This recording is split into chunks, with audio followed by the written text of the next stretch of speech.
लोक कला की श्रृंखला में आज हम पढ़ेंगे बादला के बारे में। बादला क्या होता है?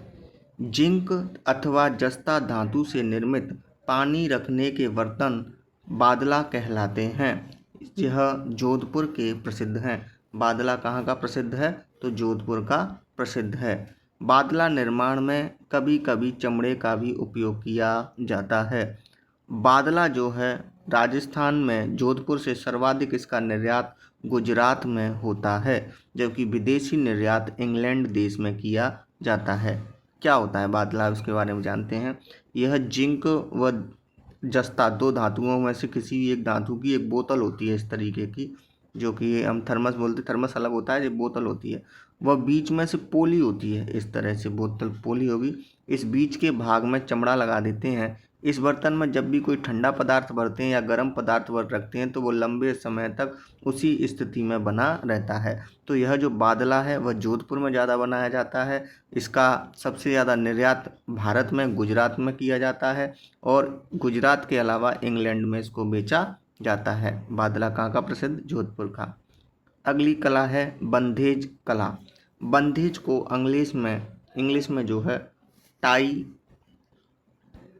एंड डाई DIEV कहते हैं। बंधेज कला जो है वह जयपुर की प्रसिद्ध है। इसका शाब्दिक अर्थ क्या होता है? टाई माने बांधना और डाई माने रंगना, यानी कपड़े को बांधकर रंगना बंधेज कहलाता है। बंधेज क्या है? कपड़े को बांधकर रंगना बंधेज कहलाता है। जयपुर का ही प्रसिद्ध है। बंधेज की जो सबसे बड़ी मंडी है वह जोधपुर में है। इसका निर्माण भले ही जयपुर में होता हो सर्वाधिक, लेकिन इसकी जो बिक्री के लिए जो मंडी है वह जोधपुर में है। तो बंधेज की मंडी जोधपुर में, जबकि सर्वाधिक कार्य इसका जयपुर में होता है। जयपुर के अलावा बंधेज का सर्वाधिक काम शेखावाटी क्षेत्र में भी देखने को मिलता है। बंधेज के बारे में कुछ और जानकारियाँ हैं। बंधेज कला का काम करने वाला कारीगर बंधारा कहलाता है। बंधारा के साथ इसे लीलगर या रंगरेज भी कहते हैं। रंगरेज तो अपने इलाके में भी बोलते हैं। जो भी कपड़े रंगने का काम करता है उसको रंगरेज बोलते हैं और लीलगर भी बोलते हैं। बंधेज कला में जो प्रयुक्त उपकरण प्रयुक्त होता है उसको हम टीपड़ा कहते हैं। टीपड़ा, बड़ी की मात्रा ही आती है इसमें। तो टीपड़ा क्या है? बंधेज कला में जिस उपकरण का उपयोग किया जाता है उसे टीपड़ा कहते हैं। मतलब ये पगड़ी जो होती है उसको एक जगह लगा दिया जाता है, तो वो लगाने की जो जगह होती है उसको हम टीपड़ा बोलते हैं।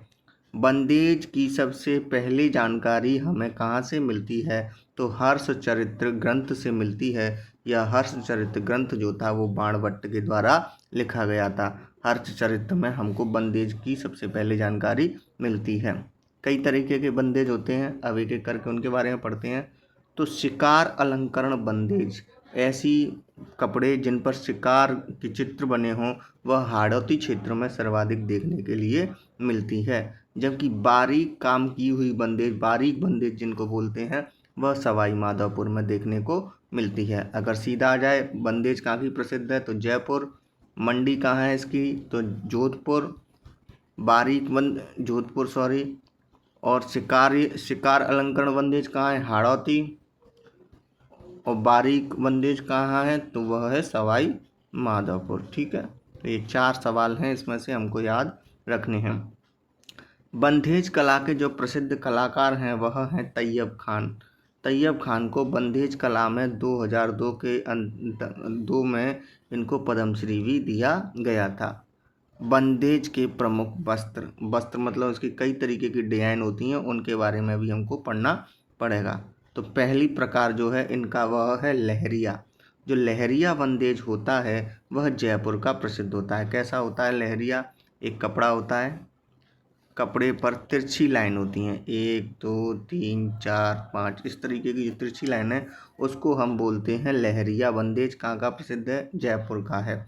लहरिया का प्रयोग सावन मास में सर्वाधिक किया जाता है।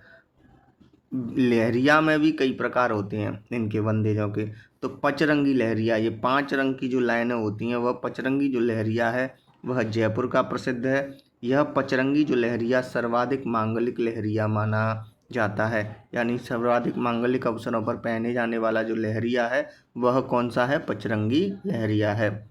सतरंगी लहरिया यानी 7 रंगों वाला यह सुजानगढ़ चूरू का प्रसिद्ध है।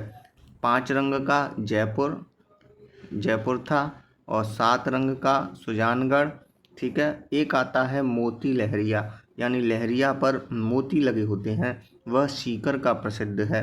तथा समुद्री लहरिया जयपुर का प्रसिद्ध है। इनको एक बार फिर देखते हैं। पचरंगी लहरिया जयपुर का, सतरंगी लहरिया सुजानगढ़ चूरू का, मोती लहरिया सीकर का, समुद्री रंग का लहरिया जयपुर का। इसका थोड़ा विशेष ध्यान रखना है हमें, समुद्री लहरिया जयपुर का। दूसरी प्रकार की जो बंदेज है वह है मोटड़ा। तो मोटड़ा क्या है? मोटड़ा जोधपुर की बंदेज है। जोधपुर क्षेत्र में जो पगड़ी लगाई जाती है, बंदेज होती है, उसको हम मोटड़ा बोलते हैं। ये कैसा होता है? तो ये जो है मोटड़ा जो है वह होती तो क्रॉसिंग वाली वैसी ही है, मगर उसमें कैसे करते हैं, जैसे ये कपड़ा है अपना, इस कपड़े में अगर तिरछी लाइन है तो ये क्या होगी? लहरिया हो गई। लेकिन इसको मोटड़ा बनाना है तो क्या होगा? समकोण पर काटती हुई इसमें इस तरीके की लहरिया बनाई दी जाती हैं। तो ये जो कपड़ा बनता है यह होता है, यह कहलाता है मोटड़ा। मोटड़ा कहाँ का प्रसिद्ध है? जोधपुर का। क्रॉसिंग छपाई वाला वस्त्र मोटड़ा कहलाता है। यह मोटड़ा जो है वो राजस्थान गिनीज बुक में दर्ज बंदेज है। राजस्थान की गिनीज बुक में इसका नाम मोटड़ा का दर्ज है। क्यों? यह सर्वाधिक लंबा बनाया गया था।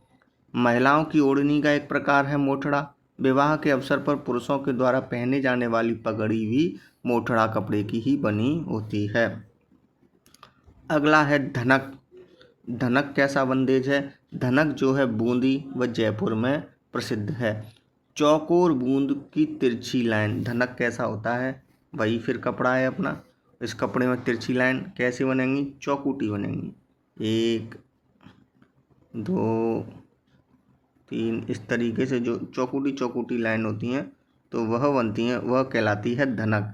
तो यह धनक कहाँ का प्रसिद्ध है? बूंदी व जयपुर का प्रसिद्ध है। चौकोर बूंद की तिरछी लाइनें क्या कहलाती हैं? धनक कहलाती हैं। बू से बूंद, बू से बूंदी। धनक कहाँ की प्रसिद्ध है? बूंदी का। महिलाओं की ओढ़नी का यह भी एक प्रकार होता है। अगला आता है दामनी। इसके बारे में हमको थोड़ा सा पढ़ के याद रखना भी है, इसको जरूरी है। दामनी मारवाड़ी क्षेत्र में प्रचलित रेड रंग की, लाल रंग की ओढ़नी होती है जिस पर कसीदेकारी का काम किया होता है। दामनी क्या है? मारवाड़ क्षेत्र में लाल रंग की जो ओढ़नी होती है उसको हम क्या बोलते हैं? दामनी बोलते हैं। अगला है चीड़ का पोमचा। यह कौन सा बंदेज है? इसके बारे में पढ़ते हैं। चीड़ का पोमचा के बारे में हमें एक ही चीज़ याद रखनी है। हाड़ौती क्षेत्र में काले रंग की जो ओढ़नी होती है उसे चीड़ का पोमचा कहा जाता है। हाड़ौती क्षेत्र में ब्लैक कलर की जो ओढ़नी है उसको चीड़ का पोमचा बोलते हैं। लालर। लालर कई शब्दों में मिलता है, हमको ध्यान रखना है। ये लालर जो है वो क्या है? तो लालर विधवा महिलाओं की ओढ़नी को कहा जाता है। विडो जो महिलाएं होती हैं तो उनकी जो चुनरी होती है उनको हम क्या बोलते हैं? ये स्पेलिंग गलत है, मुझे भी पता है, अब कमेंट मत करना, लेकिन विडो की स्पेलिंग गलत है ये। तो विधवा महिलाओं की ओढ़नी को हम लालर कहते हैं। शेखावाटी क्षेत्र में मांगलिक अवसरों पर भाई द्वारा बहनों के लिए यह ओढ़नी लाई जाती है। तो लालर क्या है? शेखावाटी क्षेत्र में भाइयों के द्वारा बहनों को दी जाने वाली ओढ़नी है। यह विधवा महिलाओं के लिए उपयोग में लाई जाती है। पोमचा। पोमचा भी एक बंदेज का प्रकार है, उसके बारे में पढ़ते हैं। शेखावाटी क्षेत्र में प्रचलित पीले रंग की ओढ़नी क्या कहलाती है? पोमचा कहलाती है। पोमचा सर्वाधिक जाट महिलाओं में प्रसिद्ध है। जाट महिलाओं में प्रसिद्ध है पोमचा शेखावाटी में। पीड़ा। पीड़ा क्या है? इसके बारे में पढ़ती है। जलवा पूजन। जलवा पूजन कहते हैं कुआं पूजन। जब बच्चा हो जाता है तो 18 या 21वें दिन महिलाएं बच्चे के साथ सार्वजनिक कुएं या जल के स्थल को पूजने के लिए जाते हैं, उसको बोलते हैं जलवा पूजन। तो उस दौरान जो महिलाएं ओढ़नी ओढ़ती हैं, वह जो ओढ़नी होती है पियर पक्ष के द्वारा ला कर दी जाती है, उसे क्या बोलते हैं? उसे पीड़ा बोलते हैं। इसकी एक विशेषता है पीड़ा की, अगर पुत्री प्राप्ति हुई है तो उस समय पिंक यानी गुलाबी रंग की ओढ़नी होगी, और अगर पुत्र की प्राप्ति हुई है तो उस समय केसरिया रंग की ओढ़नी होगी। गुलाबी कब? लड़कियों के टाइम पे, केसरिया लड़कों के टाइम पे। आज की वीडियो में इतना ही। धन्यवाद।